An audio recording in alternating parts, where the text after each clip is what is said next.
مدینہ کے اندر ایک بہت بڑے عالم ہیں، اس وقت بہت بوڑھے ہو چکے ہیں، ان کا نام ہے شیخ عبد المحسن العباد حفظہ اللہ، بہت بڑے عالم ہیں شیخ عبد المحسن العباد، ان کو محدث مدینہ کہا جاتا ہے، مدینہ کے بہت بڑے عالم ہیں، امام ہیں۔ ان کے بیٹے جن کا نام شیخ عبد الرزاق البدر ہے، وہ مدینہ یونیورسٹی کے اندر حدیث پڑھاتے ہیں اور مسجد نبوی میں حدیث کا درس دیتے ہیں، اور ہزاروں نہیں لاکھوں اسٹوڈنٹس ان سے حدیث پڑھتے ہیں۔ شیخ عبد الرزاق البدر بہت بڑے عالم ہیں، بہت بڑے اسکالر ہیں، اور ان کی شہرت اتنی ہے کہ ایک مرتبہ وہ ملیشیا گئے اور وہاں ایک مسجد میں ان کا درس تھا، تو صرف ان کے اس درس میں 1 لاکھ کے قریب طلبہ اور اسٹوڈنٹ شامل ہوئے تھے۔ اتنی بڑی وہ سیلیبریٹی اور اتنی بڑی شخصیت ہے شیخ عبد الرزاق البدر کی۔ شیخ عبد الرزاق البدر کے یہاں ایک آدمی ڈرائیونگ کا کام کرتا تھا، گاڑی چلاتا تھا، انڈیا کے آندھرا پردیش کے شہر وجے واڑہ کا۔ وجے واڑہ بہت مشہور شہر ہے آندھرا پردیش کا، میں 2 سال وہاں رمضان میں رہا ہوں، بہت اچھے لوگ ہیں، بڑے دیندار لوگ ہیں۔ وجے واڑہ کا ایک آدمی سعودی عرب میں شیخ عبد الرزاق البدر کے گھر 4 ویلر کی کار کی ڈرائیونگ کرتا تھا، ڈرائیور تھا۔ اب ظاہر ہے ڈرائیور کی حیثیت کیا ہوتی ہے بھائی؟ ڈرائیور ایک ملازم ہوتا ہے، نوکر ہوتا ہے، اس کو تنخواہ دیتے ہیں، ہمارے یہاں کام کرتا ہے۔ وہ ڈرائیور بیمار پڑ گیا، 20 سال تک اس نے سروس کی، پھر بیمار رہنے لگا۔ اس نے شیخ سے معذرت کی کہ اب میری طبیعت خراب رہتی ہے، وہ انڈیا واپس چلا آیا۔ آج کے دور میں ایک ڈرائیور گیا، دوسرا ڈرائیور چلا آیا، کون پوچھنے جاتا ہے؟ شیخ عبد الرزاق البدر اپنے اس بوڑھے ڈرائیور کو روزانہ تو نہیں، مہینے میں 3-4 بار کال کر کے اس کی حال چال پوچھتے ہیں، اس کی طبیعت کے بارے میں رپورٹ لیتے ہیں۔ پھر ایسا معلوم ہوتا ہے، ایسا پتا چلتا ہے کہ وہ ڈرائیور برین ہیمریج کا شکار ہو جاتا ہے، اس کو برین ہیمریج ہو جاتا ہے، وہ کوما میں چلا جاتا ہے، ہاسپٹل کے ICU کے اندر وہ ایڈمٹ ہو جاتا ہے۔ شیخ عبد الرزاق البدر کو معلوم ہوتا ہے کہ میرے گھر پہ 20 سال ڈرائیونگ کرنے والا ڈرائیور برین ہیمریج کا شکار ہو چکا ہے اور وجے واڑہ کے ایک ہاسپٹل میں ایڈمٹ ہوا ہے۔ غور سے سننا میرے پیارے بھائیوں، تقریریں تو آپ نے بہت سنی ہوں گی، لیکن تقریروں میں جو باتیں بیان کی جاتی ہیں، کبھی کبھی ہم کو لگتا ہے کہ وہ باتیں اسٹیج پر تو بیان کرنے کے لائق ہیں، لیکن پریکٹیکل ان کے اوپر عمل نہیں ہو سکتا۔ لیکن یہ سچا واقعہ جو میں بتانے جا رہا ہوں، یہ سچا واقعہ آپ کو ثبوت دے رہا ہے کہ تقریر کے اندر جو باتیں بیان کی جاتی ہیں، ان باتوں پر اگر انسان عمل کرنا چاہے تو آج کے اس نازک دور میں بھی عمل کر سکتا ہے۔ 20 سال تک ڈرائیونگ کرنے والا وہ ڈرائیور برین ہیمریج کا شکار ہے، ہاسپٹل میں ایڈمٹ ہے۔ شیخ عبد الرزاق البدر اس کے بیٹے سے کانٹیکٹ میں ہے، بیٹے سے بات چیت ہوتی ہے۔ ایک دن بیٹے کے پاس فون آتا ہے کہ آپ کے ابا کی عیادت کرنے کے لیے، ان کی حال چال کے لیے، ان کو دیکھنے کے لیے سعودی عرب سے شیخ عبد الرزاق البدر کی طرف سے کوئی آنے والا ہے۔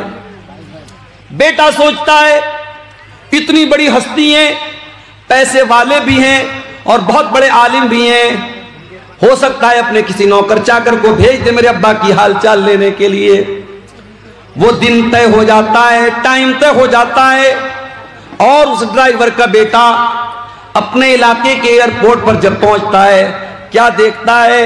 اس ایئرپورٹ پر پہنچنے کے بعد وہ کیا دیکھتا ہے کہ شیخ عبد الرزاق البدر خود فلائٹ سے تشریف لائے ہوئے ہیں، اپنے بوڑھے ڈرائیور، اپنے بیمار ڈرائیور کی عیادت کرنے کے لیے، اس کی حال چال لینے کے لیے، اس کی خبر گیری کرنے کے لیے سعودی عرب سے وجے واڑہ تک کا، آندھرا پردیش تک کا لمبا سفر بغیر کسی اپوائنٹمنٹ کے اور بغیر کسی کو بتائے ہوئے شیخ عبد الرزاق البدر طے کرتے ہیں۔ میرے بھائیوں، ہمارا حال تو یہ، ہم کٹیہار سے پٹنہ بھی اگر جاتے تو کوئی نہ کوئی مقصد ہوتا ہے، کوئی نہ کوئی کاروباری معاملہ ہوتا ہے، کسی سے پیسے کا لین دین ہوتا ہے، کوئی نہ کوئی دنیاوی مفاد ہوتا ہے۔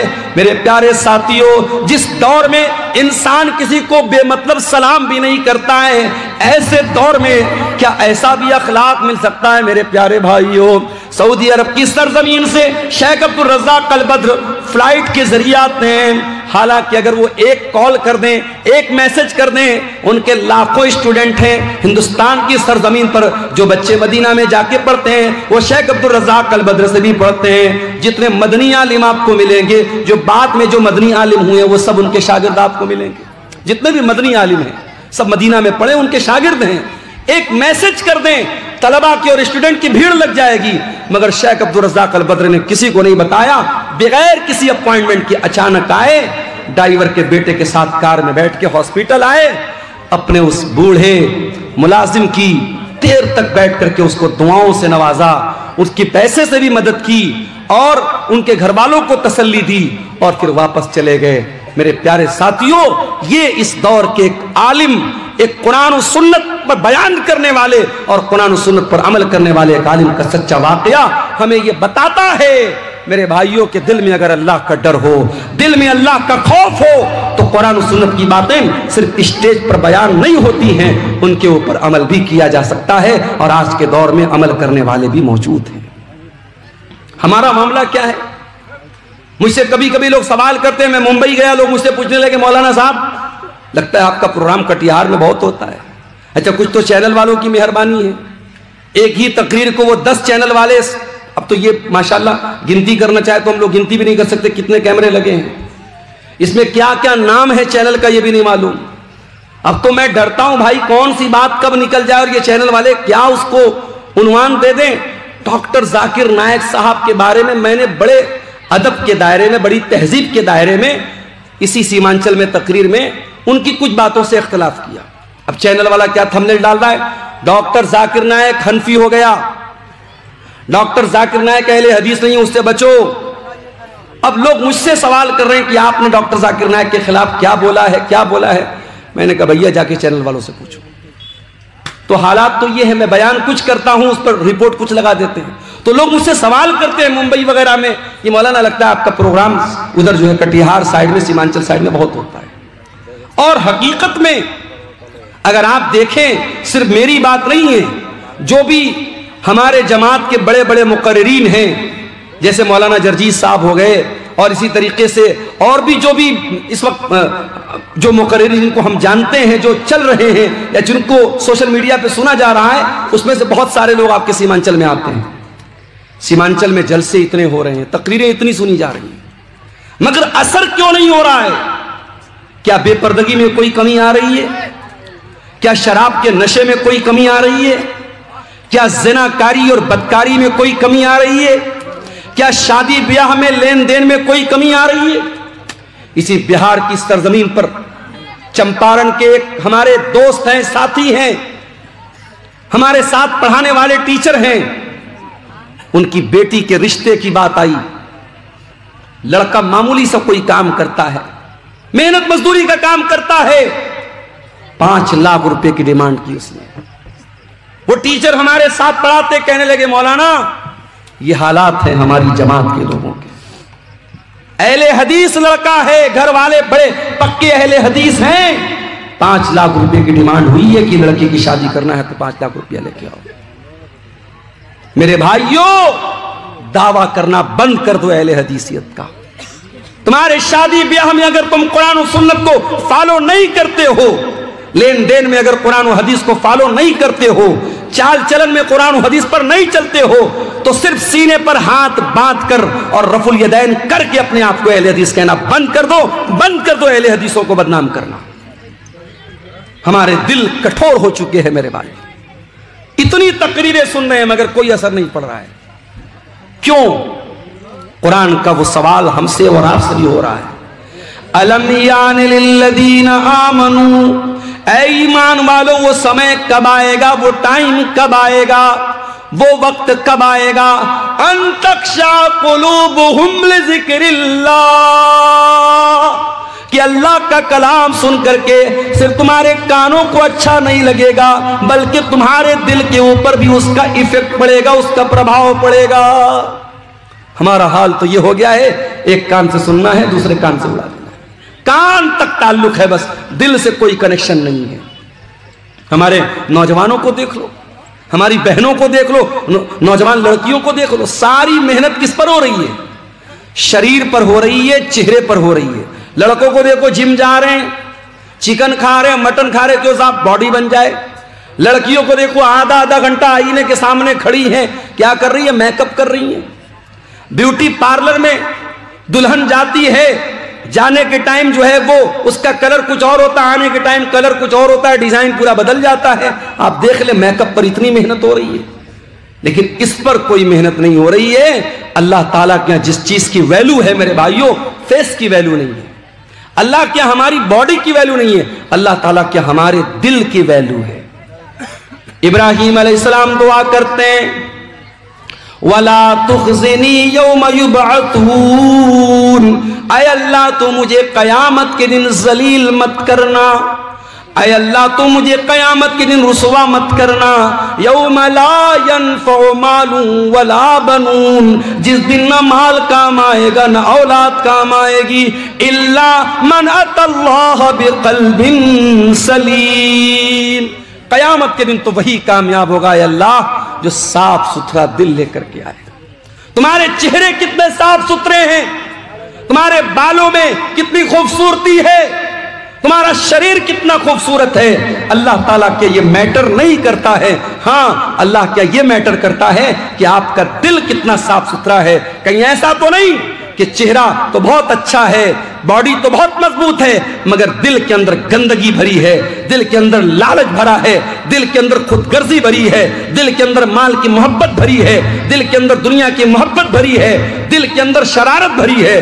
دل صاف نہیں ہوگا میرے بھائیوں، ہم اللہ کے یہاں کامیاب نہیں ہو سکتے۔ دل پر محنت کرو، دل پر محنت کرو۔ اسی لیے اللہ قرآن کے پہلے پارے میں کہتا ہے، یہودیوں کا ذکر کرتے ہوئے، جب یہودیوں نے اللہ تعالیٰ کی بہت نافرمانی کی، بہت گناہ کیا، اللہ نے فرمایا ثم قست قلوبکم من بعد ذالک فہی کالحجارۃ او اشد قسوہ، اے یہودیوں تمہارے دل پتھروں سے زیادہ کٹھور ہو چکے ہیں، پتھروں سے زیادہ سخت ہو چکے ہیں۔ وَإِنَّ مِنَ الْحِجَارَةِ لَمَا يَتَفَجَّرُ مِنْهُ الْأَنْهَارُ، ارے پتھر بھی کچھ ایسے ہوتے ہیں کہ پتھر کے اندر سے نہریں بہتی ہیں۔ وَإِنَّ مِنْهَا لَمَا يَشَّقَّقُ فَيَخْرُجُ مِنْهُ الْمَاءُ، پتھر تو کچھ ایسے بھی ہوتے ہیں کہ پتھر پر جب بار بار پانی کی بوندیں پڑتی ہیں تو پتھر میں سوراخ ہو جاتا ہے اور پتھر سے پانی رس رس کر کے بہنے لگتا ہے۔ اے یہودیوں، اے اہل کتاب، تم نے اتنا اللہ کو ناراض کیا ہے، اتنے غلط کام کیے ہیں، اتنے اللہ کو ناراض کرنے والے کام کیے ہیں کہ تمہارے دل تو پتھروں سے زیادہ سخت ہو گئے۔ قرآن نے تو یہودیوں کے بارے میں کہا تھا۔ معاف کرنا میرے بھائیوں، ہمیں اور آپ کو اس آیت کو اپنے اوپر بھی آج اپلائی کرنے کی ضرورت ہے۔ کہیں ایسا تو نہیں کہ ہمارے دل بھی پتھروں سے زیادہ کٹھور ہو گئے۔ وہی قرآن جو قرآن ڈاکو سنتا تھا تو سدھر جاتا تھا، توبہ کر لیتا تھا۔ ایک ڈاکو تھا جس کا نام تھا فضیل ابن عیاض، اس کا کام تھا ڈاکہ ڈالنا، لوگوں کے مکان میں جا کے چوری کرنا، لوگوں کا مال ہڑپ لینا، لوگوں کا پیسہ چوری کر لینا۔ ایک دن رات کا وقت تھا، ایک مکان کی چھت پہ جا کے کودتا ہے، رات کا سناٹا ہے، فضیل ابن عیاض ڈاکہ ڈالنے کے لیے، چوری کرنے کے لیے گیا ہے، ایک مکان کی چھت میں کودتا ہے، دور سے کوئی اللہ کا بندہ اپنے گھر میں بیٹھ کے قرآن کی تلاوت کر رہا ہے، اس کی تلاوت کی آواز فضیل ابن عیاض کے کانوں میں پڑتی ہے، اور اتفاق سے وہ انسان قرآن کی یہی آیت پڑھ رہا ہے، أَلَمْ يَأْنِ لِلَّذِينَ آمَنُوا أَن تَخْشَعَ قُلُوبُهُمْ لِذِكْرِ اللَّهِ، اے ایمان والو کیا ابھی وہ سمے نہیں آیا کہ اللہ کا کلام سن کر کے تمہارے دل پگھل جائیں، تمہارے دل کانپ جائیں، تمہارے دل نرم پڑ جائیں۔ جب یہ آیت حضرت فضیل ابن عیاض کے کان میں پڑی، کہا اے اللہ میں تیرا اتنا گنہگار بندہ ہوں، کوئی رات میں بیٹھ کے قرآن کی تلاوت کر رہا ہے، کوئی قرآن پڑھ رہا ہے، اور میں بیٹھ کے لوگوں کا مال چوری کر رہا ہوں، میں ڈاکہ ڈال رہا ہوں۔ اے اللہ میں توبہ کرتا ہوں تیری بارگاہ میں، وہ ٹائم آ گیا ہے اللہ جس ٹائم کے بارے میں تو پوچھ رہا ہے کہ وہ سمے کب آئے گا، وہ سمے آ چکا ہے۔ فضیل ابن عیاض نے سچی توبہ کی، وہاں سے نکلے، ایک جگہ اندھیرا تھا، بارش کا موسم تھا، لوگ ایک جگہ رکے ہوئے تھے ایک مکان میں اور آپس میں باتیں کر رہے تھے۔ رات بہت ہو گئی ہے، اب ہمیں یہیں رک جانا چاہیے۔ کسی نے کہا نہیں یہاں رکو مت، ہمیں چلنا چاہیے، کیا پتا فضیل ابن عیاض نام کا ڈاکو کہیں چھپا ہو اور ہمیں پکڑ کر کے ہمیں لوٹ لے، مار لے، اس سے پہلے کہ ہمارا مال چوری ہو جائے، ہمیں یہاں سے نکل جانا چاہیے۔ فضیل ابن عیاض نے آسمان کی طرف دیکھا، کہا اے اللہ تیرے بندے آج مجھ سے ڈرتے ہیں، انہیں ڈر ہے فضیل ابن عیاض نہ آ جائے، میرا مال چوری نہ ہو جائے، میرے مال پہ ڈاکہ نہ پڑ جائے۔ اے اللہ آج تیرا بندہ تجھ سے سچی توبہ کرتا ہے اور تجھ سے وعدہ کرتا ہے جب تک زندہ رہے گا تیرے گھر کو نہیں چھوڑے گا، اپنی ساری زندگی تیرے گھر کے لیے قربان کر دے گا، تیری مسجد کے لیے قربان کر دے گا۔ فضیل ابن عیاض توبہ کرتے ہیں اور وہاں سے وہ مکہ آتے ہیں اور ساری زندگی اپنے آپ کو خانے کعبہ کے ساتھ جوڑ لیتے ہیں اور اتنے بڑے عالم بن جاتے ہیں، اتنے بڑے امام بن جاتے ہیں کہ ان کو اپنے دور کا سب سے بڑا عالم مانا جاتا ہے اور سب سے بڑے بڑے زاہد اور عابد لوگوں میں ان کا شمار ہوتا ہے۔ قرآن تو وہی ہے میرے بھائی، قرآن وہی ہے، قرآن کی آیتیں وہی ہیں۔ ایک ڈاکو نے سنا اور توبہ کر لی اور ہم اور آپ اس قرآن کو سنتے ہیں اور ہمارے دل پر کوئی اثر کیوں نہیں ہوتا؟ قرآن جواب دے رہا ہے ثم قست قلوبکم من بعد ذالک، تمہارے دل پتھروں سے بھی زیادہ کٹھور ہو چکی۔ اتفاق سے رمضان کے لاسٹ میں عمرہ کرنے کا موقع ملا اللہ کے فضل و کرم سے، اس کی توفیق سے۔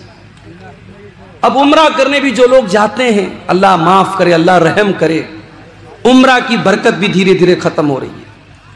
وہاں بھی صاحب طواف ہو رہا ہے، ساتھ میں سیلفی لی جا رہی ہے۔ اب بالی ووڈ کی بڑی بڑی ہیروئنیں صاحب ساری زندگی وہ ننگا پن کرتی رہیں، ناچتی رہیں، گاتی رہیں، اب وہ اپنے گناہوں کو دھونے کے لیے کیا کر رہی ہیں؟ عمرہ کرنے جا رہی ہیں۔ عمرہ کرنے گئیں، اب وہاں کیا ہے صاحب فوٹو شوٹ ہو رہا ہے۔ مدینہ کے اندر پہنچی تو جو بڑی بڑی چھتری لگی ہے مسجد نبوی کے اندر، اس کے نیچے، میں ایک بالی ووڈ کی ہیروئن نام نہیں لوں گا ورنہ چینل والے بھی فٹ فٹ سے تھمبنیل ڈال دیں گے، وہ بیچاری جا کے وہاں فوٹو شوٹ کر رہی ہے اور آ کر کے پھر اپنا فلمیں بنانے لگی، پھر وہ سارے کام جو فلمی دنیا کے ہو رہے تھے وہ ہونے لگے۔ اب دھیرے دھیرے عمرہ اور حج کی روحانیت بھی میرے بھائیوں ختم ہو رہی ہے۔ پہلے وہ دور تھا لوگ جب عمرہ کرنے جاتے تھے، حج کرنے جاتے تھے، جب واپس لوٹتے تھے تو دل کی دنیا بدل جاتی تھی، دل کی دنیا بدل جاتی تھی، ایک چینجنگ آ جاتی تھی، ایک پریورتن آ جاتا تھا۔ آج کوئی پریورتن نہیں آ رہا ہے۔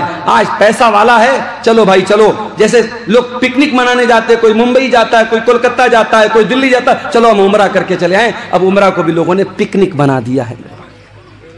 سچے دل سے کوئی عمرہ کرے، اگر کوئی اپنے حلال کمائی سے اور سچے دل سے کوئی حج اور عمرہ کرے، اللہ کے نبی نے فرمایا کہ لگاتار حج اور عمرہ کرنے سے انسان کے گناہ مٹ جاتے ہیں اور انسان کی غربت اور فقر و فاقہ ختم ہوتا ہے، انسان کے مال میں برکت ہوتی ہے۔ مگر افسوس ہمارے دل اتنے کٹھور ہو چکے ہیں